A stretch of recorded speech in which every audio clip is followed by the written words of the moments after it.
నీ fans waiting ఇక్కడ.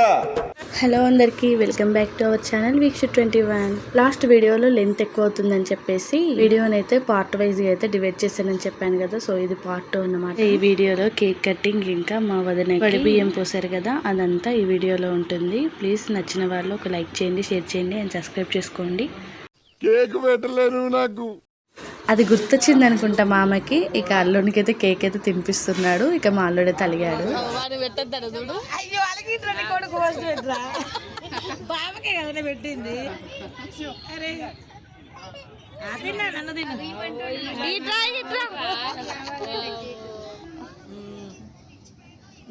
అట్లుంటది మనతోని. మా పెద్దోడైతే చాలా ఎంజాయ్ చేశాడు. బామ్మర్ది బర్త్డేనైతే మంచిగా కేక్ అంతా చాలా తినేసాడు వాడే.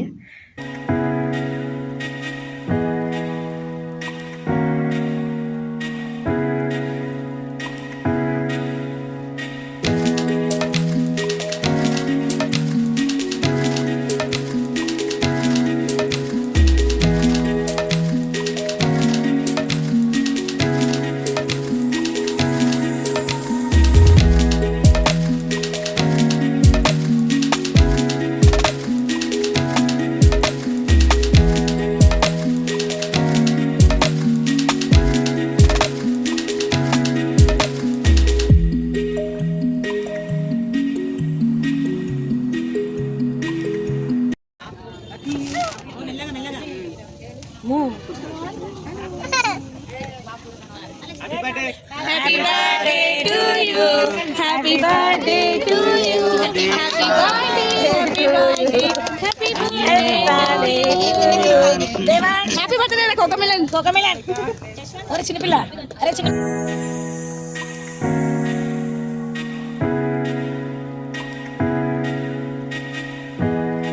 ఇక్కడ కనిపిస్తున్న వాళ్ళు మా వదిన వాళ్ళ అన్నయ్య వాళ్ళ వైఫ్ ఇంకా వాళ్ళ పిల్లలు.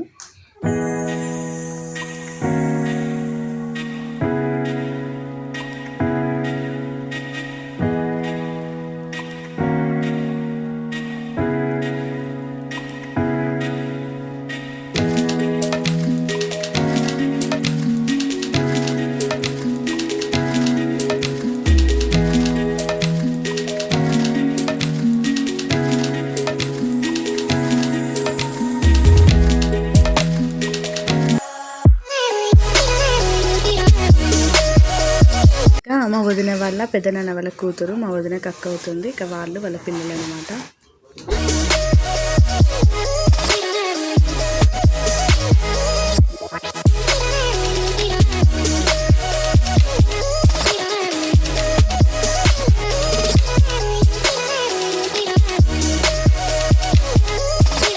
ఇక్కడ కనిపిస్తున్న ఆంటీ మా వదిన వాళ్ళ పెద్దనాన్న వాళ్ళ వైఫ్. మా వదినకి పెద్దమ్మ అవుతుంది.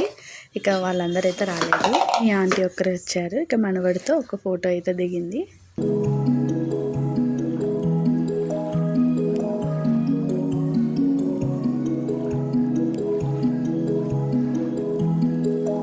ఇక ఇక్కడ కనిపిస్తున్న వాళ్ళు మా వదిన వాళ్ళ పిన్ని వాళ్ళు, అంటే వాళ్ళ మమ్మీ వాళ్ళ చెల్లెలు అన్నమాట. ఇక వాళ్ళందరూ కూడా వచ్చారు. అయ్యో దేవుడా, ఎందుకయ్యా ఇంత అందం ఇచ్చావు నాకు. చూసావా, నువ్వు కూడా చూపు తిప్పుకోలేకపోతున్నావు. మా వదిన వాళ్ళ చెల్లిని ఇంకా తమ్ముడిని కూడా చాలా ఆట పట్టిస్తాను. వాళ్ళు కూడా చాలా ఫన్నీగా తీసుకుంటారు, చాలా బాగుంటారు నాతో. తింటాను మా బ్రో కదా. ఇక ఫైనల్లీ మా పండుగాడు వాళ్ళ మేనమామతో అయితే ఫొటోస్ అయితే దిగుతున్నాడు. ఇక మేనమామ కూడా స్నాప్లో పెట్టడానికి చాలా పిక్స్ అయితే దిగాడు.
ఇక మా వదిన వాళ్ళ ఫ్యామిలీ అంతా దిగేశారు కదా, వాళ్ళ మేనత్తలు, పెద్దమ్మలు, పిన్నెలు, బాబాయిలు, అక్కలు, చెల్లెలు అందరూ.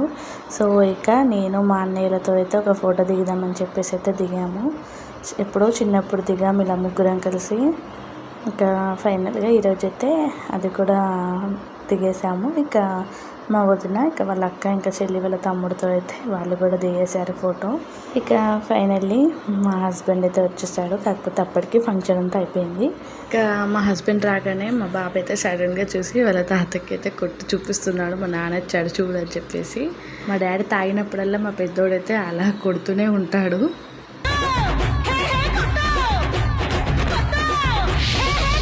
చూసారు కదా తాత మన వల్ల ముచ్చటైతే అట్లా ఉంటుంది అన్నమాట. వాడి చిన్న చిన్న చేతులతో కొడితే మా డాడీకి మంచిగా మసాజ్ చేసినట్టయితే ఉంటుంది, అందుకే ఇంకెక్కువ కొట్టించుకుంటాడు.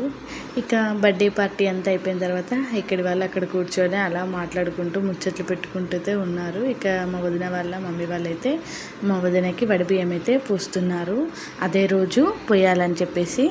సో మా వదిన వాళ్ళ సైడ్ అయితే అలా ఉంటుందన్నమాట పద్ధతి. ఇక్కడ మాకైతే అట్లాంటి కల్చర్ అయితే లేదు. కాకపోతే ఇక మా వదిన వాళ్ళకి ఉంది కదా, ఇక మా వదిన అయితే వడి బియ్యం అయితే పోయించుకుంటుంది. ఆ వడి బియ్యం పోసే ముందైతే మా మమ్మీకి, ఇంకా మా డాడీకి, ఇంకా మా అన్నయ్యకి, ఇంకా మా వదినకి అయితే మా వదిన వాళ్ళ అమ్మ వాళ్ళు అయితే బట్టలు అయితే పెడతారు. సో ఇక మా డాడీ అయితే ఇక తాగేసి బజ్జున్నాడు. సో ఇక మా మమ్మీకి, ఇంకా మా అన్నయ్య వాళ్ళకైతే ఫస్ట్ బట్టలు అయితే పెడుతున్నారు. వాళ్ళకి బట్టలు పెట్టిన తర్వాత వడి బియ్యం అయితే స్టార్ట్ చేద్దామని చెప్పేసి. ఇక్కడ చూడండి మా అల్లుడు అయితే స్పైడర్ మ్యాన్ లాగా అయితే ఇలా దూకిస్తున్నాడు.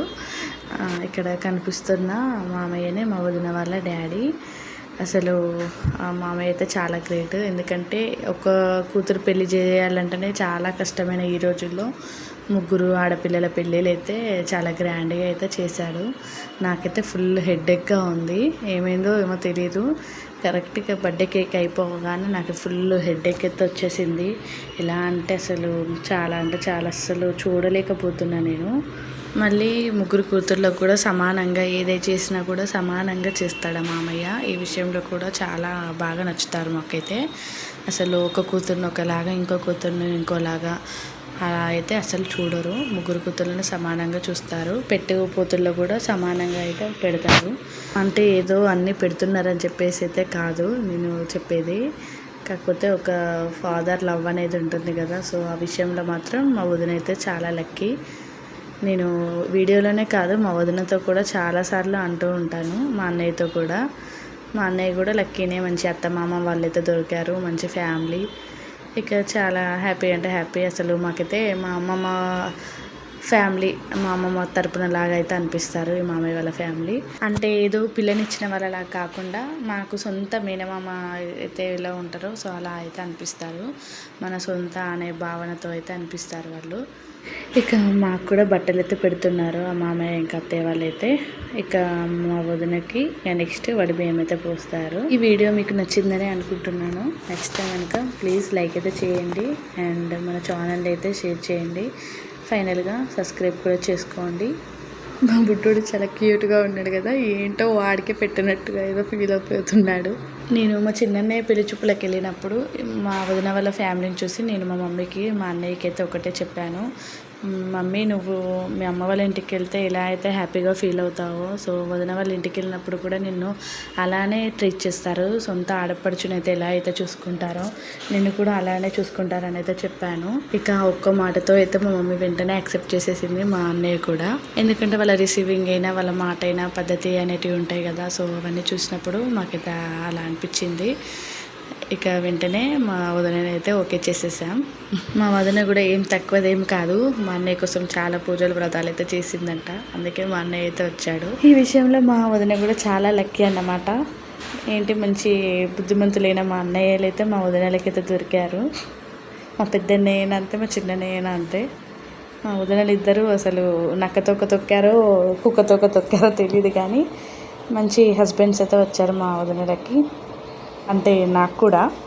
మళ్ళీ మా హస్బెండ్ గురించి చెప్పకపోతే ఏం లేగా గట్టిగా అరుచుకుంటాడు అన్నమాట, అంటే నేను కాదా అని చెప్పేసి. ఇక వడిబియ్యం విషయానికి వస్తే ఇక్కడ మా వదినకి ఇంకా మా అన్నయ్యకి అయితే వడిబియ్యం అయితే పోస్తారు బట్టలు పెట్టి. ఇక మా అల్లుడైతే ఉండాలి. ఇక వాడు ఉండాలంటే ఇక్కడ వడిబియ్యం అయితే అస్సలు కదలకూడదు, కింద కూడా పడకూడదు, అంత జాగ్రత్త పట్టుకోవాలి. ఇక వాడిని పట్టుకోవడానికి కోసమని నేనైతే కూర్చున్నాను వాడిని ఎత్తుకొని. నాకైతే ఇలాంటి సాంప్రదాయం ఒకటి ఉందని అయితే మా వదిన వల్లనే తెలిసింది. సో పెళ్ళి అవ్వగానే ఇంటికైతే వస్తారు కదా, అప్పగింతల ముందైతే నాకు ఇంకా మా ఆయనకైతే కూడా పూసారు. ఇక మా అన్నయ్య వదినకి కూడా పూసి పంపించారు. మళ్ళీ ఆ రైస్ని మనం వండి నైవేద్యంగా పెట్టి ఇక్కడ అత్తయ్య వాళ్ళకి, మా వదిన అయితే వాళ్ళ పుట్టింటి వాళ్ళకి అలా పార్టీ అయితే ఇవ్వాలి. ఇలాంటి సాంప్రదాయం ఎందుకు పెట్టారో ఎలా వచ్చిందో తెలియదు, కానీ బాగానే పెట్టారు. ఎందుకంటే ఇప్పుడు ఆడబిడ్డ ఉంటుంది కదా, ఆడబిడ్డకు తన పుట్టింటిని దూరం చేసుకోకుండా, ఇటు పుట్టింటి వాళ్ళు ఆడబిడ్డను దూరం చేసుకోకుండా ఈ కల్చర్ అయితే ఎప్పటికీ కాపాడుతుందనే చెప్పుకోవాలి. ఎందుకంటే ఇది ప్రతి ఒక్క కార్యక్రమంలో అయితే ఈ వడిబియ్యం పోసేదైతే ఉంటుంది. పిల్లలు పుట్టిన, శ్రీమంతాలైనా, ఏదైనా ఏ ఫంక్షన్ అయినా కానీ ఈ వడిబియ్యం అయితే పోస్తారు పుట్టింటి వాళ్ళు. అలానే ఈ అమ్మాయి అయితే ఉంటుంది కదా ఆడబిడ్డ, తను కూడా పోయించుకోవాలి పుట్టింటి వాళ్ళతో. అలా పోయించుకుంటేనే తనకు మంచిది. వాళ్ళు పుట్టింటి వాళ్ళు వడిబియ్యం పోస్తేనే పుట్టింటి వాళ్ళకు మంచిది. ఇక ఈ వడిబియ్యం కార్యక్రమం కోసమైనా కూడా పుట్టింటి వాళ్ళు ఆడబిడ్డను దూరం చేసుకోరు, ఆడబిడ్డ పుట్టింటి వాళ్ళను దూరం చేసుకోకుండా అయితే ఉంటారు కదా. సో ఆ ఉద్దేశంతో అయితే చెప్తున్నాను. కొంతమంది ఉంటారు ఎంత కష్టపడి పెళ్ళిళ్ళు చేసినా కూడా అదే మర్చిపోయి ఏదో ఇప్పుడు నేను ఉన్నాను కదా అని చెప్పి అదొక అహంకారమైన ఉద్దేశమైన భావనతో కూడుకుని ఉంటారు వాళ్ళు. వాళ్ళకి ఎలా అంటే మనం ఎంత కష్టపడి చేసామో, మనము ఏ స్టేజ్లో ఉండి చేసామో అనేది ఏది అవసరం లేదు.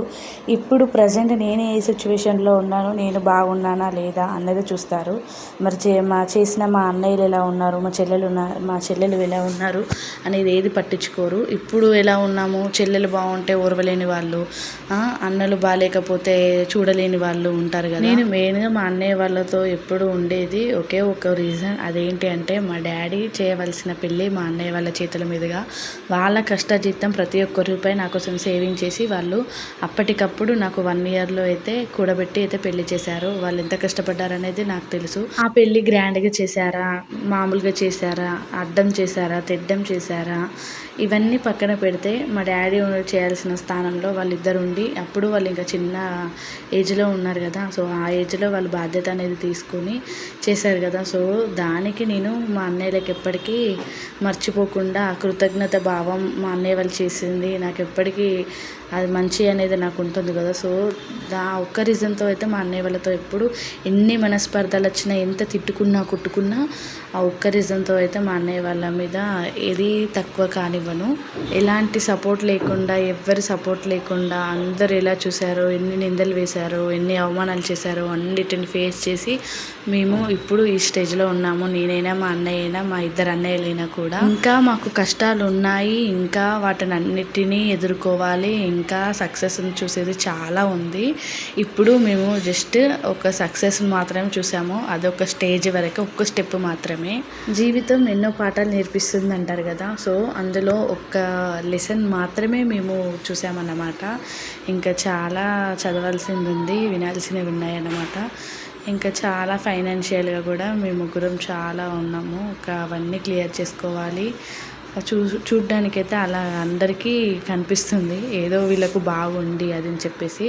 వాడు జస్ట్ ఇంట్లో వరకే. ఇక తప్పదు కదా, మన అనుకునే వాళ్ళకు కూడా మనము చిన్న సెలబ్రేషన్ చేసుకోకుండా, ఏది చేయకుండా ఉండలేము కదా. మళ్ళీ వాడు అబ్బాయి, వాడు అమ్మాయి అయినా వానికి మెచ్యూరిటీ ఫంక్షన్ అది ఇది చేయొచ్చు. మళ్ళీ వానికి పెళ్ళప్పుడే కదా చేస్తామని చెప్పేసి ఇక ఇంట్లో వరకు అయితే చేశాడు. ఇక మా వదిన వాళ్ళ ఫ్యామిలీ వచ్చేసి చాలా పెద్ద ఫ్యామిలీ. ఇక ఉన్నదే వాళ్ళు కదా అని చెప్పేసి అలా అయితే చేసుకున్నాము సింపుల్గా ఇంట్లో వరకు. 5 ముత్తైదులు అయితే వడిబియ్యం అయితే పోసారు. ఇక ఫైనల్గా అది ఆ టవల్ ఉంటుంది కదా, వడిబియ్యం పోసిన మూట అయితే గట్టిగా పట్టుకొని దేవుడి దగ్గర నమస్కారం పెట్టి ఆ రోజంతా రూమ్లో అయితే పెట్టేసేయాలి. ఇక వడిబియ్యం పోసిన తర్వాత మా చిన్నన్నయ్య, ఇంకా మా చిన్న వదిన అయితే మా పెద్ద అన్నయ్య, ఇంకా మా పెద్ద వదినకి బట్టలు అయితే పెడుతున్నారు. ఇక మా వదిన వాళ్ళ సైడ్ అయితే అలా పెట్టుకుంటారు. సో ఇక మా అన్నయ్య వాళ్ళకి, ఇంకా మా చెల్లికి కూడా పెడతామని చెప్పేసి అయితే ఇక పెడుతున్నారు. ఇక మా వదిన వాళ్ళ అక్కని ఇంకా చెల్లికి కూడా బట్టలు అయితే పెట్టింది. ఇంకా తర్వాత వాళ్ళ ఆశీర్వాదాలు అయితే తీసుకుంటున్నారు. చిన్నదైనా నాకైనా మా అన్నయ్య వాళ్ళు నాకు కష్టపడి పెళ్లి చేశారనేది అయితే ఉంటుంది ఎప్పటికీ. మా అత్తయ్య వాళ్ళు ఏదైనా డిమాండ్ చేసి నా పిల్లైన కొత్తలో అది ఇది కావాలి పెట్టాలి అని చెప్పేసి అడిగినా నేను మా అన్నయ్య వాళ్ళు ఎంత కష్టపడి చేశారు ఉన్నదంతా నాకు పెట్టి చేశారని చెప్పేసి అలా చిన్న చిన్న మిస్అండర్స్టాండింగ్స్ అయ్యాయి తప్ప వేరే ఏదైతే లేదు. అది కూడా ఈ మధ్యవర్తులు ఉంటారు కదా, వచ్చిన వాళ్ళు వచ్చింది పెట్టింది తిని వెళ్ళలేని వాళ్ళు, తిన్నది అరిగించుకోలేని వాళ్ళు మధ్యలో ఉండి అవి ఇవి కావాలి ఇది కావాలని ఏదో వాళ్ళకి ఏదో తీసుకెళ్ళినట్టుగా అన్నీ లేనిపోని అన్నీ గొంతమ్మ కోరికలు కోరుతారు కదా. సో వాళ్ళ వల్ల మాకు కొంచెం పెళ్ళైన కొత్తలో మిస్అండర్స్టాండింగ్స్ అయితే వచ్చాయి. ఇక ఫైనల్గా మా అత్తయ్య వాళ్ళు కూడా రియలైజ్ అయ్యి ఇక అందరినీ దూరం అయితే పెట్టేశారు అలాంటి వాళ్ళని. ఇక ఇప్పుడైతే అందరం హ్యాపీనే ఉన్న దాంట్లో అందరం హ్యాపీగానే ఉన్నాము. కానీ కొంతమంది ఉంటారు అస్సలు వామ్మో అసలు మాటల్లో చెప్పలేము వాళ్ళ గురించి. అసలు ఇంత చిన్నదాన్నైనా నాకైనా మా అన్నయ్యల మీద ఇంత ఉంటుంది కదా, అంత కష్టపడి పెళ్లి చేసి కాన్పులు ఎల్లదీసి అన్నీ చేసిన వాళ్ళు అసలు గుర్తుండరా? ఇక పెళ్ళయింది, మంచి హస్బెండ్, పిల్లలు, ఇక మా లైఫ్ మేము మా లగ్జరీ లైఫ్ మాకుంది కదా, ఇక చేసిన వాడు ఎలా పోతే ఏంటి అని వదిలేస్తారు తప్ప ఆ చేసిన అన్నయ్య ఎలా ఉన్నాడు అసలు ఒక్కరోజైనా పిలిచి అన్నం పెట్టాలనేది ఒక్కరికైనా ఉంటుందా? అసలు అన్నం పెట్టేంత వరకు ఎందుకులే కానీ ఇంకా మా మీద చిచ్చు పెట్టకుండా ఉంటే చాలు. ఒక రకమైన బ్యాచ్ అయితే ఇంకో రకం బ్యాచ్ ఎట్లుంటారంటే రూపాయి పెట్టరు, పెట్టే దగ్గర రూపాయి పెట్టరు. కానీ మా తిప్పలేదో పడి మేము కింద మీద పైన కింద దొర్లుకుంటూ మా కష్టాలేదో మేము పడుకుంటూ ఏదో మేము చేసుకునే తగ్గట్టుగా చేసుకుంటే మాత్రం ఊరవలేరు, అసలు చూడలేరు. ఇంకా పైగా మా మమ్మీ నేను అంటారు దానికేంటి కొడుకులు ఉన్నారు కొడుకులు ఉంటే ఏంటి అసలు? కొడుకులకు మాకు 10 లక్షల అప్పు ఉన్నది, ఎవడన్నా వచ్చిస్తాడా? మరి అంటే కష్టాల్లో ఉన్నప్పుడు మేము ఉన్నామని అయితే రారు, కానీ ఏదైనా పెళ్ళిళ్ళు పబ్బాలు అయితే మాత్రం మమ్మల్ని పిలవలేదు చేయలేదని అయితే అంటారా? ఈ వీడియో కొంతమందికి నచ్చచ్చు, కొంతమందికి నచ్చకపోవచ్చు. నచ్చిన వాళ్ళు అయితే ఈ వీడియోని తప్పకుండా లైక్ చేయండి, నచ్చిన వాళ్ళు స్కిప్ చేసేయండి. ఫైనల్లీ ఇదన్నమాట ముచ్చట. ఇక ఈ వీడియో నచ్చిందని అనుకుంటున్నాను. Thank you for watching. Please subscribe to my channel. Bye bye.